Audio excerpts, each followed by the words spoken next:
Circa 5000 Wehrmachtsgespanne haben den Krieg überstanden. Als Beute wurden sie an die umliegenden Staaten gegeben, damit die Fahrzeuge hatten. Zum Beispiel Polen. Lodz 1974. Wie bekommen wir diese Motorräder nach Westdeutschland? Das war die Frage.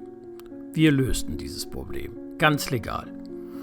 Mehr als 100 Stück brachten wir in den nächsten Jahren nach Westdeutschland.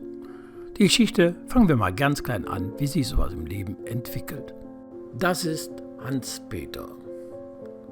Seine Mutter Maria arbeitete bei der Firma Kaisers in der Schokoladenabteilung, verpackte mal Osterhasen und mal Weihnachtsmänner. Der Vater, ein Schreiner, fuhr jeden Morgen trotz Beinamputation 8 Kilometer in die nächste Schreinerei.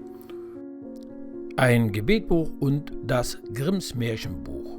Das erhielt Oma dann zur Erziehung von Hans-Peter, den sie liebevoll Pitterke nannte. Er bekam dann noch einen Satz Lego und ein paar schöne Viking-Autos.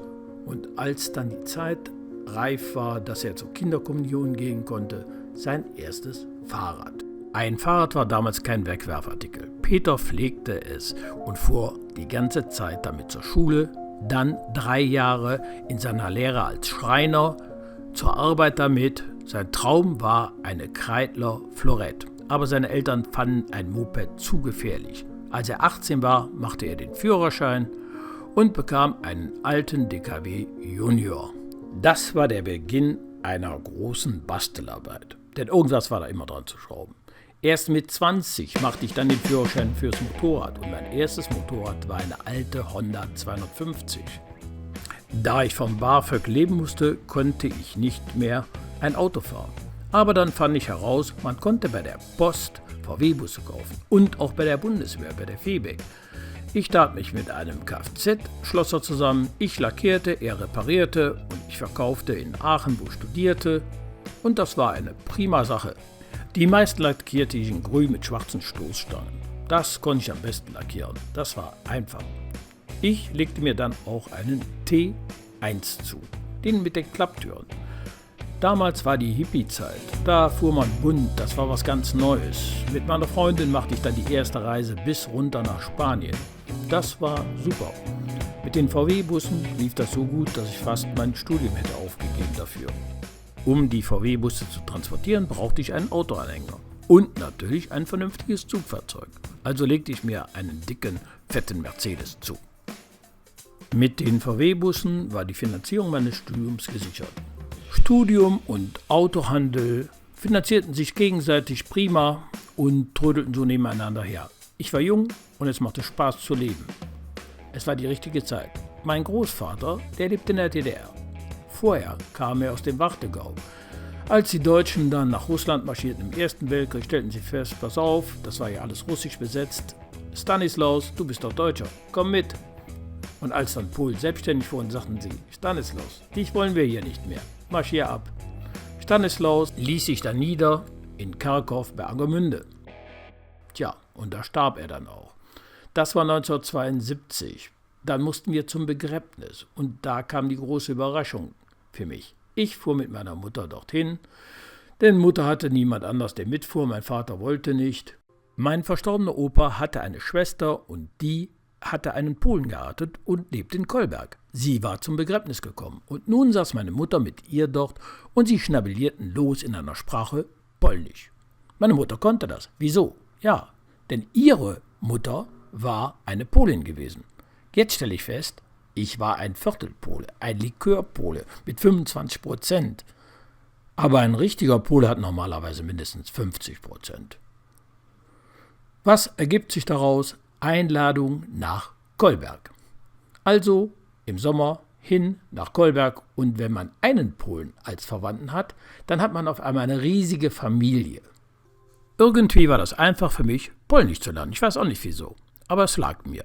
Kolberg war ein Seebad und dort war richtig was los. Es gab dort Kneipen, Strandleben, Diskos und es waren noch sehr viele Gäste dort aus Warschau und anderen Universitäten, vor allen Dingen auch sehr hübsche Studentinnen. Und so lernte ich einige Studentinnen kennen, weil sie sprachen gut Englisch. Als einer der wenigen Wessis war ich natürlich für Gespräche interessant. Und so verbrachten wir die Tage am Strand und die Abende in Kneipe. Alina sprach gut Englisch und wir kamen super miteinander aus. Und so wurde ich von ihr, als wir uns trennten, noch eingeladen, sie einmal zu besuchen in Kallich. Der VW-Handel war profitabel und so konnte ich mir eine Honda 750 kaufen, aber ich war mit dem Fahrwerk und mit der Leistung nicht zufrieden. Also erwarb ich einen Cele-Rennrahmen dazu und baute alles um.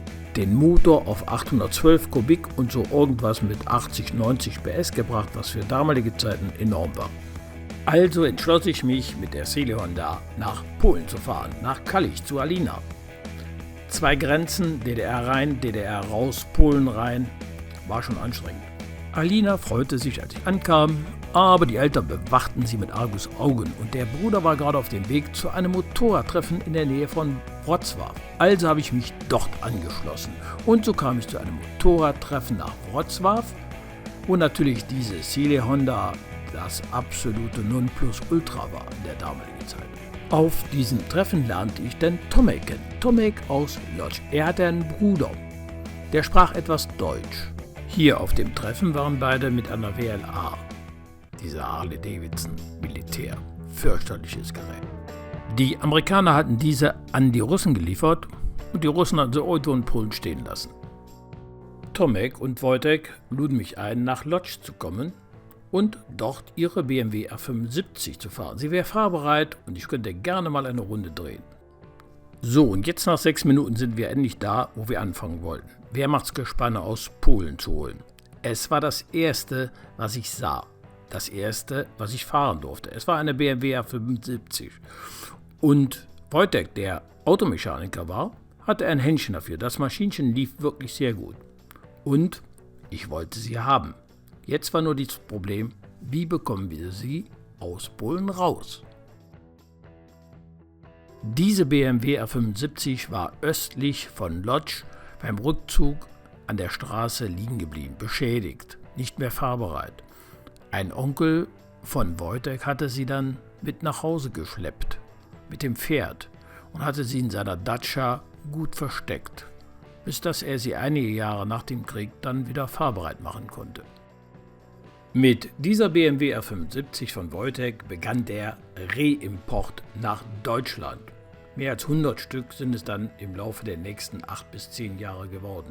Ich habe nie in Polen gekauft, denn die Leute dort, mit denen ich vertrauensvoll zusammengearbeitet habe, sie haben mir irgendwo dann Motorräder gezeigt und haben gesagt, können wir die kaufen? Und sie wussten dann ganz genau, ich ging nicht hinter ihren Rücken hin und kaufte diese Sachen.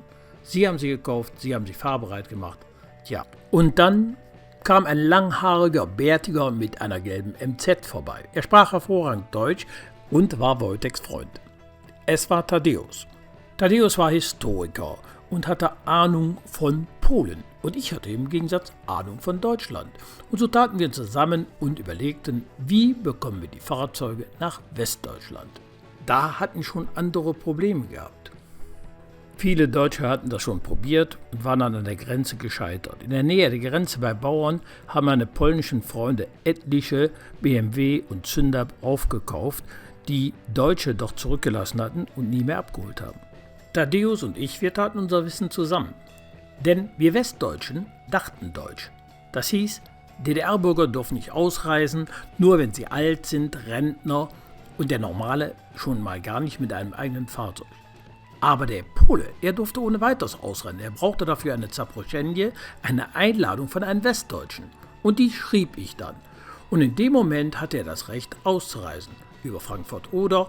Und für ihn bedeutete es nicht, an der letzten Ausfahrt, er durfte nicht in den Westen. Er durfte, entgegen dem DDR-Bürger. Und da waren die DDR-Grenzer immer sehr verärgert drüber. Denn sie bekamen dann immer zu sehen, was die Polen aus Westdeutschland wieder zurückschleppten. Kühlschränke, Autos, Motorräder und alles Mögliche. Wir fanden den Weg über die Einladung. Das war ganz legal. Und Maciek war der Erste mit einer Zündab KS 750, der zu mir nach Viersen kam. Es hatte sie auf dem nächsten Treffen bereits rumgesprochen, dass Maciek eine neue 750er Honda hatte. Alle bedrängten mich wegen einer Einladung. Zeigten ihre Motorräder, ich besuchte so viele Garagen, ich weiß gar nicht mehr wie viel. Und bestimmte, das könnte man nehmen, das könnte man dafür bezahlen. Hier eine Ardie, die irgendein polnischer Fremdarbeiter mit nach Hause genommen hatte und unter einem Heuschober bis zum Schluss stehen ließ. Eine Zünder, eine BMW, alles Mögliche kam da zum Vorschein. Auch gab es etliche Norton Mengs, die waren hängen geblieben in Polen, weil sie nicht mehr benutzt werden durften. Nachdem sie eine Rennsaison mitgefahren waren, stellte man fest, die sind zu schnell. Also es waren nur noch Motorräder aus sozialistischem Lager erlaubt. Darum gab es 4, 5 Stück, die ich kaufen konnte, im Top-Zustand, weil nicht benutzt. Und so ging der Handel ganz lustig los. Thaddäus war meine Unterstützung in jeglicher Hinsicht.